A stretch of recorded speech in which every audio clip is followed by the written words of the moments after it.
KSYM, you're listening to the Third Coast Music Network, and if you heard me promoting this earlier, I do have a very special guest in the studio, Summer Dean, you just heard right there, Hey Mister, from her album Bad Romantic. Summer, how are you? I'm doing great. I'm a little, my throat's a little worn out today because we played the Houston barbecue cook-off last night, and all those pits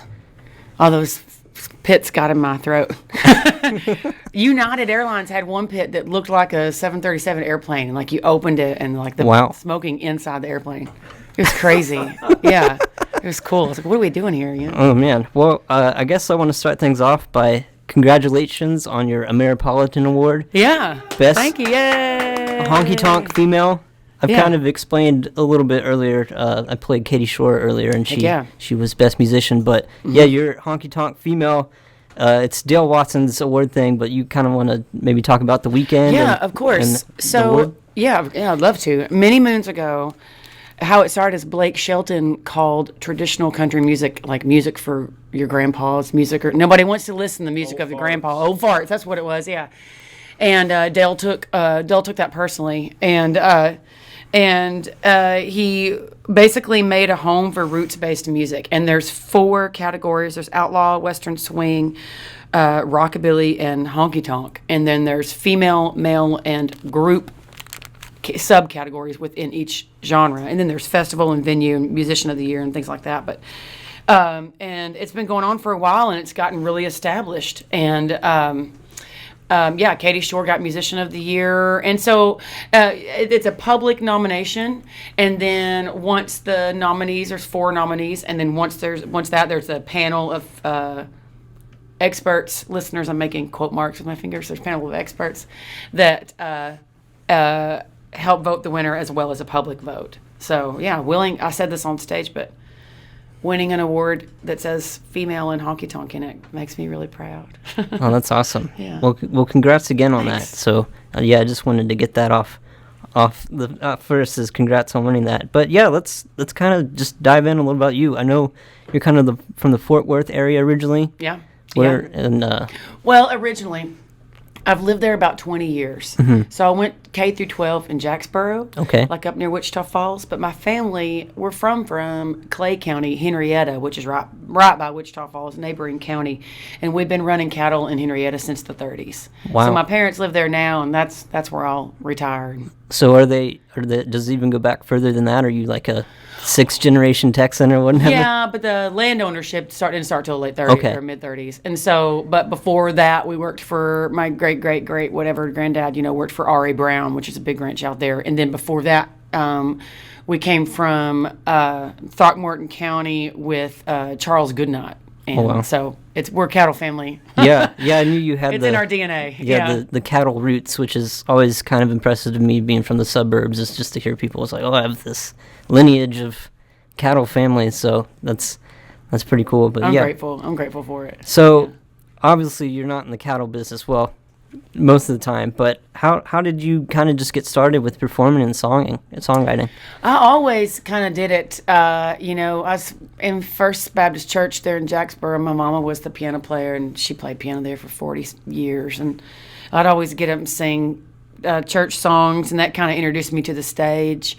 And then I played piano since I could reach the middle, press middle C and reach the pedals. So I played piano my whole life and learned music theory. And then I got in high school and was too cool to play, classical music on the piano, and wanted to be a little cooler. So Santa got me a guitar, and I just started messing around and learned, the true chords, and and then just fell in love with it. And I guess in college I played out a lot and kind of cut my teeth on how to do that. But man, that was in the late 90s to early aughts, and you didn't email anybody.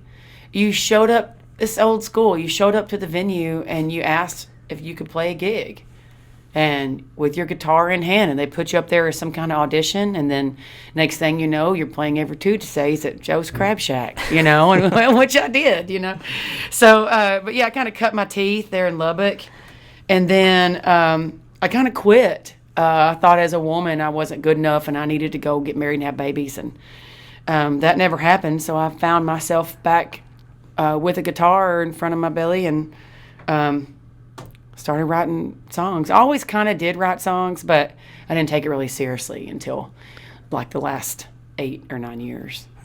And kind of speaking on that, one thing I noticed I want to mention, like you seem super comfortable on stage and just like really engaging with the crowd, like it really came natural. Was that kind of like that off the back, or did you have to like kind of get accustomed to that, work on that? Or maybe a little bit of both. I always felt comfortable. I do get nervous, but I just don't let it stop me. I always felt comfortable on stage my whole life.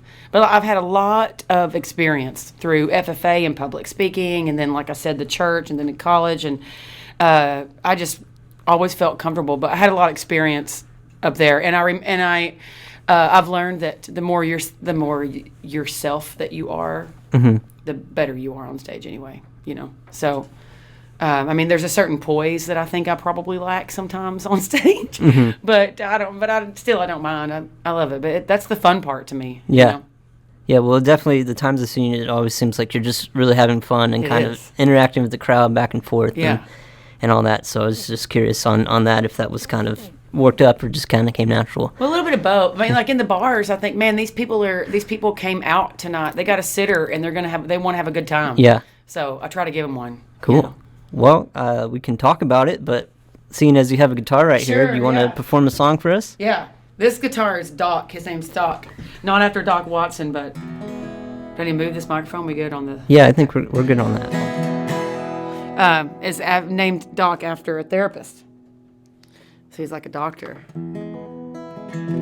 I told myself I knew what I was going to play, but I guess I will. Yeah. So I'm about to put out another album this summer. We've been working with Bruce Robinson in the studio in Lockhart, and I've been writing my buns off the last 2 years. I write a song a week, and I've been writing a ton, and so I get real excited about picking these songs up and playing them for you. So I think I'll give the listeners a little treat and play something they've never heard before that hasn't been out. So I'm a little out of tune, but not enough where I'm going to worry about it.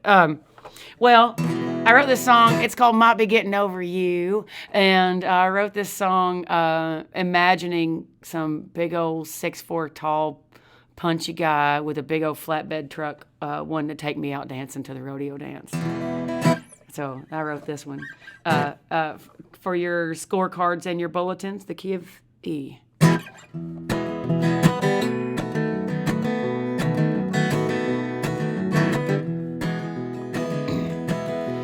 He pulled up in his flatbed truck, a cattle brand painted on the side, with his tucked-in jeans and his cowboy crease. Man, that's the kind of man I like. We walked in the dance and I heard the band play someone to give my love to. Before the end of the song, I felt in my heart it might be getting over you. Well, I caught his eye and I knew that I would have to swallow down a few before I got the nerve to take my turn to go up to him and make my move. So I took a swig and I gave him a grin just like a Texas girl knows to. It's a lesson I learned and I know that it works, 'cause it's the same grin I gave to you. Well, there ain't a lot of cowboys that turn this woman on. He might be the one boy that's gonna right what you did wrong. Well, he took my hand when he heard the band play someone to give my love to. Well, it ain't a lie to tell you that I just might be getting over you. Well, there ain't a lot of cowboys that turn this woman on. He might be the one boy that's gonna right what you did wrong. We loaded up in his flatbed truck after staying out all night long, and he held me tight in the morning light, and we danced all the way to dawn. One little kiss and it started to lift this rope he got me tied down to. Well, it ain't a lie to tell you that I just might be getting over you. Well, it ain't a lie to tell you that I just might be getting over you. I might be getting over you. KSYM, Summer Dean, live here in the studio. Might be getting over you. New music from her. Oh, we didn't even mention this. You're in town tonight for a gig. Hey, yeah, we're gonna be at the Lonesome Rose. And tonight. what's the time on your set? Oh, well, you need to go get some coffee because we don't play till 11:30. Oh, it's Saturday night though. It's Saturday night. Yeah, Madeline Victoria opens the show at 9:30, and we played 11:30. Come for the opener and stay for the headliner. It's gonna be so fun. I'm proud of that place on St. Mary's Street over there, and there's a song on my next album called "She's in His Arms and I'm in the Palm of His Hand" that mentions the first line. Behind the bodega on St. Mary's in Old San Antonio. So there's a shout out to the Alamo City. Yeah, we're singled out St. Mary's particular. Yeah, so. particular. You mentioned a little bit earlier, I kind of wrote down here in my notes, songwriting regimen, but you're involved, is it like a group, you write a song a week? What's up with that? So it's just an accountability group. And so my friend Matt Hillier, he's got a band. They've retired. Yeah, 1100 Springs. 1100 Springs, heck yeah. And he got me in the group. And so all it is, and Matt's running it right now. It kind of changes. The Heffy changes every once in a while. But on Thursdays, you get an email, and it has a word in it. And that word is to inspire you to write a song that week. And you don't have to use the word if you have other inspirations. It's just there if you need some help getting some ideas. And by Wednesday at midnight, you have to turn in a song. And if you don't, you're out of the group. Oh, wow. And we don't write together or anything like that. You just sing it into your phone and email it in. It's just to keep you writing. And, oh my gosh, Jacob, it's changed my life. It's completely changed my life. I've been on it. I've been in it for almost 2 years, so that's 104 songs. Yeah. But now, probably 8 of those are good, but yeah, it doesn't matter because you, and then you can steal from yourself. Like last week, I took an idea from another week that I liked the idea, but I didn't like the song. I'm like, I'm going to rework that idea this week, and it just makes you better. And it's a muscle. And anytime you do something all the time, you get better at it. Just like a band when they get a residency. They play every Wednesday at the whatever, you're going to get good because you're playing all the time. And it's completely changed my life. And it led me to make an album coming out this summer that I thought I didn't know I was even capable of making such a writer's album. So it changed my life. So yeah, I was going to say, 104 songs. That's a lot for, I know. Nuts. I didn't think I could do that. And how long you said you'd been doing it, like a couple years now? Yeah, so, coming up on 2 years. Yeah, so, like, I was going to ask about that, like, you mentioned only, like, maybe 8 or so good ones, but do you ever kind of, like, sneak in any that you've written in any live shows, just kind of, like, try them out at all? Yeah, all the time. If I think one, it may be good, I'll play it live and see if anybody listens to it, and it just how it feels, or if I need another verse or whatever. I definitely do that. Not every show, the shows with the band, we kind of stick to our set list, but my solo shows, I never know what I'm going to play. I just kind of let the mood take it. Who knows? We may write one on the spot. Let's do it right now, Jacob. No, I'm just kidding. Well, do you typically use the keyword in the week, or do you kind of go on your own? At first, I did, but I've had a lot of feelings lately. I've been trying to work out. Yeah, and I tend to write a song to do that. It's kind of neat. It takes a feeling and a memory, and it puts it into song, and you're kind of. Whatever it is that you have on your shoulders, it makes it something tangible that you can work on instead of just sitting there on your shoulders. So lately I've been doing that. And or the word, like the word may be, okay, this coming week, the word is pistol. And you can be on the nose and write about it being a gun. Or we can write about, maybe I'll think, okay, Pistol Pete, which makes me think of hot sauce, which makes me think of tacos, and let's write about tacos. Like, who knows?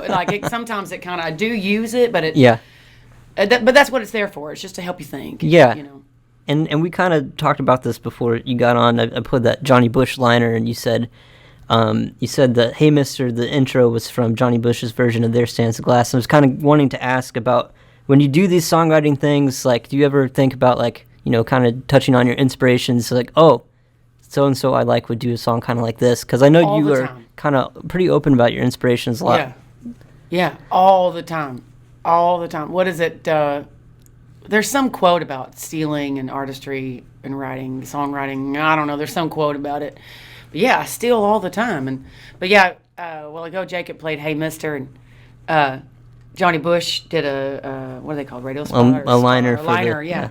And I'm sorry I'm so coffee. It's that barbecue yesterday. It's kind of sexy sounding, though. But anyway, yeah, Johnny Bush. And he's my favorite. And him and Jake Hooker. And they sound a lot alike, so it's no wonder. And Connie Smith. But yeah, and when we recorded Hey Mister, I put the intro to his version of There Stands a Glass on Hey Mister, because if you listen to the lyrics, I'm wanting to hear a song like There Stands a Glass at the moment. And what was really neat is we had Jake Hooker come in and play bass on Hey Mister. And he schooled us that we were not playing that intro right. And so we ended up playing it right. And then there was an electrical issue, and we lost that entire recording. Oh, man. So it will never be heard ever, I guess. But it was still there. And so it was cool that you played that Johnny Bush intro before Hey Mister. There were so many fun things. Yeah, and then we also, on Bad Romantic, that album, one of my goals during that whole album was Girl Haggard. So we stole a lot of Haggard licks. And we did it on purpose, you know. And I was a little worried about that, but then I thought, man, if you want to try to make me feel bad for sounding like Merle Haggard, you can't. With an I, you can't. So it's been fun. Some people pick it up, but it's more of a nod and an homage and like reference. Yeah.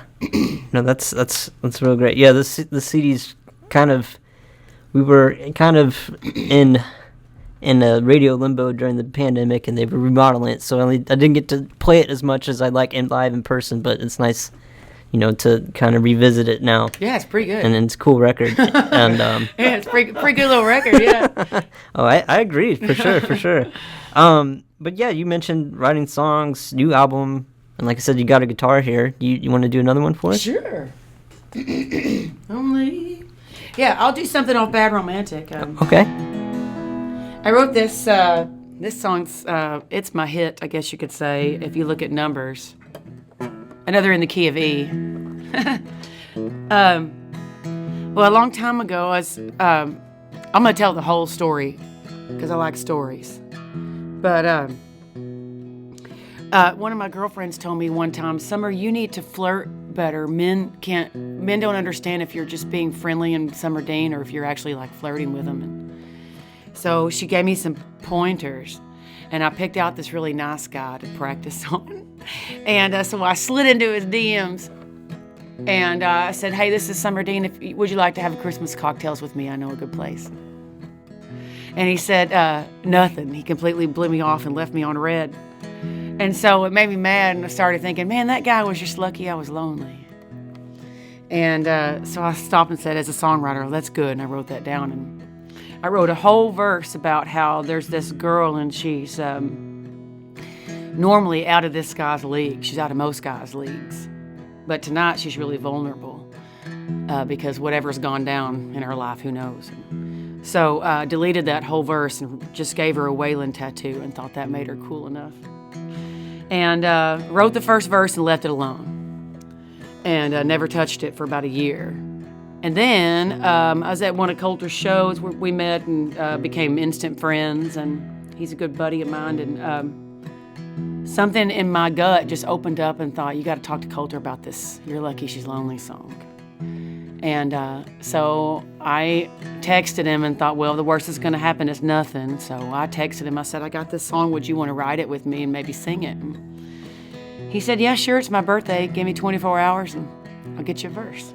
So sure enough, the next day I get a verse, and Coulter sang the verse that he sings on the album into my phone. And I felt so lucky to hear Coulter sing into my phone because he's got such a neat voice. We both flew in from tour and recorded it in a day and put it back out on this album as the first single. And with all the streaming together, it's got 5 million streams, which makes me very happy. And that's a lot. I don't know 5 million people, so thanks, Mom, But before I did my first headline tour this year, and I got my royalty check for You're Lucky She's Lonely in the mail. I thought, heck yeah, I'm going to the West Coast. I need some gas money, you know. So excited about my royalty check. And I went to the Wells Fargo across the street to cash it, and I realized quickly that all I could do was afford a half-price KFC chicken strip dinner. So thank you, music business, for my royalties, which will get figured out. So here's You're Lucky She's Lonely. You're lucky she's lonely, and you're lucky she's blue. I'd place your bet on the heartbroken brunette with a wailing tattoo. She's a maiden of misery. Don't bring your white horse or any chivalry, but just make your move. You've got nothing to prove. You're lucky she's blue. Lucky she's lovesick, and she's nipping along.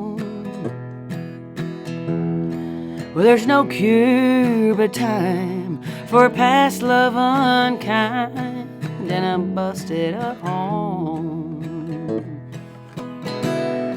She can see through your charm as you reach for her arm and lead her up to your room. But keep in mind when you do, you're lucky she's blue. Lucky she's lonely, and she don't give a damn. You ought to just walk over and hold out your hand. You can see her left hand where there once was a band. You're lucky she's lonely, and she don't give a damn. You're lucky she's lonely. You're lucky she's blue.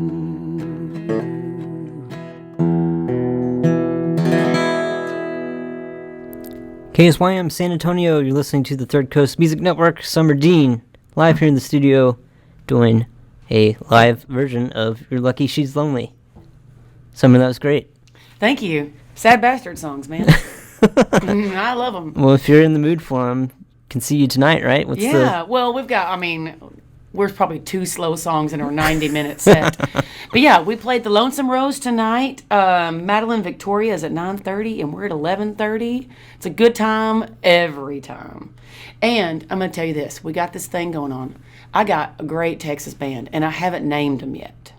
And sometimes we even have 2 steel players. We don't tonight, but tonight we'll have a guitar player and a steel player. But we are looking for somebody to name our band. Oh. Yeah. And so I say it on stage all the time. You can come to you can DM me on the Instagram. Not Facebook. I get so lost in those DMs. But DM me on the Instagram, or come to the show, and we've got these little slips of paper you can fill out if you have suggestions for our band name.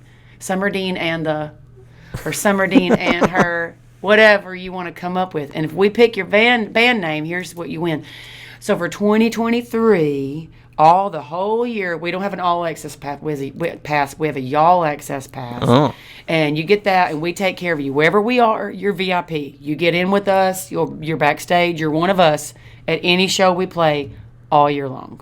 So we completely got you. Even if we're opening for Willie Nelson or Marty Stewart or absolutely nobody, whatever, you are our VIP. So if you can come up with our band name.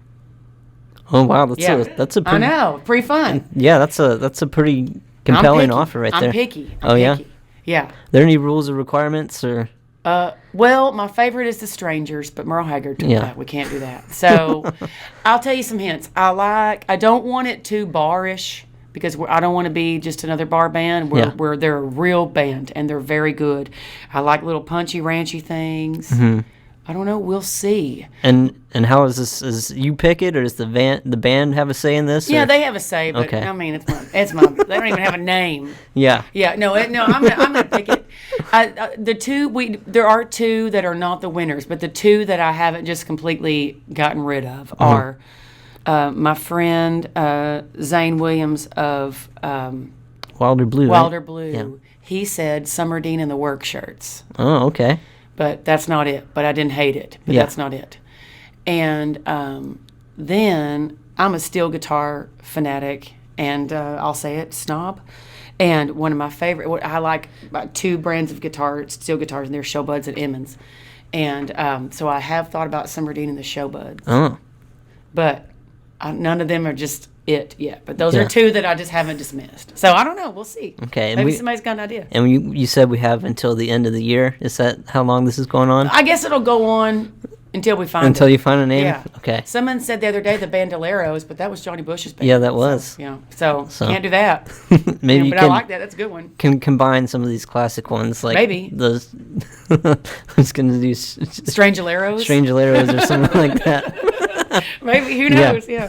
Oh man. But San Antonio is so cool. Y'all got a bunch of cool people here. I bet there's some good Yeah. ideas. Well, I'm sure some of our listeners might, hell, if you even want to call in right now, after we go to break, you can. Yeah. I'll write down some suggestions for summer if you have any. If Yeah. you're listening out there and you think of a good band name for Sure. summer's band. Fun, isn't it? So yeah, we can do that. Oh man. And then on tour, it's fun to in the next morning, the whole band, we go through all the suggestions. Somebody said Summer Dean and the pancakes, like these people get drunk. And it'll be like Summer Dean and the Alabama somethings. And I'm like, Alabama? Like, I am so Texas. It's so funny. Oh man. Well, I guess that you could have a wall of shame. Yeah, I don't want to That would embarrass be, anybody. Well, Yeah. I mean, do they write? I guess they have to put their name if they win the prize. So. I haven't put just a way to. Usually they just put their Instagram handle on there or something. Okay. But yeah. You know what you can do, right? What is the thing on Instagram where you can change your handle, right? Isn't that like? Can you? I don't think know. temporary, and you can change. Like some people, they change it and then they'll change it to something else, like down the line. Oh. You can pull like a Nirvana. Like Nirvana, they changed their names until they finally got gig like a better gig. Yeah. and then they went with Nirvana because that was the Huh. one they had at the time. No, I didn't know that's how they did. Yeah, but yeah, that would be funny. You just had change your Instagram every so often to one of the runners up. See which one pick, See which is. one sticks. Yeah. Like, oh, I like an that. idea. I haven't heard of these guys I yet. can also do the Instagram questions Yeah. things. Yeah. Yeah. Yeah. People are weird though. Oh yeah, yeah. I love every one of them. I love all you weirdos out there. That's awesome. You let me know what you think. Oh yeah. Well, speaking of all that stuff, where can everyone find you on the internet or wherever? What's You can just Google my name. Okay. Yeah. No, my website is Summer Dean Music, and it's about to change. The first single off the next album releases March 10th. That was my next question. What's Yeah, what's the look at that, deal with this transitions. new record info? Yeah, so I guess what I was getting at is new website will come out with a new song, and but yeah, I'm everywhere there is a place to be. So however, if you listen to Amazon Music or Apple Music or Spotify, whatever you listen to, it's all there. If you just Google, it comes up. So you can use whatever platform is your thing. But yeah, the first single, the record's called The Biggest Life, and the first single will be out March 10th, and it is the title track, The Biggest Life. Worth living is the small. Oh yeah. And it's based on a conversation that Augustus and Lonesome Dove that Larry McMurtry wrote. The conversation that Augustus McCrae has with Lori. And she's just obsessed with going to San Francisco, thinking that everything in her life would be better if she could just get to San Francisco. And Gus tells her that if you want anything too bad, you're bound to be disappointed. So you gotta learn to love the little everyday things. I totally agree with that. And so I wrote that song, and it became the title track. So it sounds so cool. The whole album is completely analog. You know, there's a lot of layers to me on how to make an album. Not to me. Fact. There's the world is digitized, and it's wonderful. That is a wonderful world to be in. It's so easy to do things. But it's so you can make an album, you know, in your mom's basement, and it can sound pretty daggum amazing, you know. That's not the way we did it with the Next Waltz. It's not the way they do it at their studio. You know, you can go in and sing into a computer, play every instrument on the computer, and pick the best take, and then like copy paste a perfect version, and that's what the people hear. Or you could go into a studio, play it to tape, gather some good stuff, and then dump it into the computer and fix it, and that's what people hear. But with the Next Waltz, that's not the kind of records they make, you know. We go in there and we organically record the songs and all the way through, straight to tape, and that's what you hear. And I've never been more proud of myself on sucking it up and doing an album that way and writing the songs. And that's the way songs are meant to be heard, in my opinion. So the whole album is organic and visceral and grown up, yet fun, and I'm just itching. I want everybody to hear it so bad. Well, it's not that far away, March 10th. I know. It's like a couple weeks from now, so yeah. Have to Google Summer Dean and then find it and listen to it. Please do. March 10th, and then we'll put out one a month until June when the whole album will be out. Oh, but nice. Come March 10th, though, you'll be able to reserve the whole album. So come, you know, when the first single comes out, you'll be able to go ahead and say, well, this is awesome, so I want to hear everything else, and you'll be able to save it, and we'll get it to you as soon as it comes out. It just pops up on your screen. Awesome. America is wonderful. Look at that. Yeah. Awesome. Well, let's talk about the show one last time in case people are just tuning in. Yeah, please come. My name's Summer Dean, and we play really fun country music, and we'll be playing it at the Lonesome Rose tonight on St. Mary's. Madeline Victoria plays at 9:30, and we'll play after her at 11:30. Come for a good time, stay for the whole time. It'll be so fun. Awesome. Yeah. Cool. Well, I think we're going to play another track off the CD here. We'll actually want to play a couple songs, but I was curious if you had a pick off of Bad Romantic that Let me see that there. Like. Let me see that list. Okay. We've got Picket Fence, You're Lucky She's Lonely, Can You Hear Me Knocking, Bad Romantic, Blue Jean Country Queen. You know what?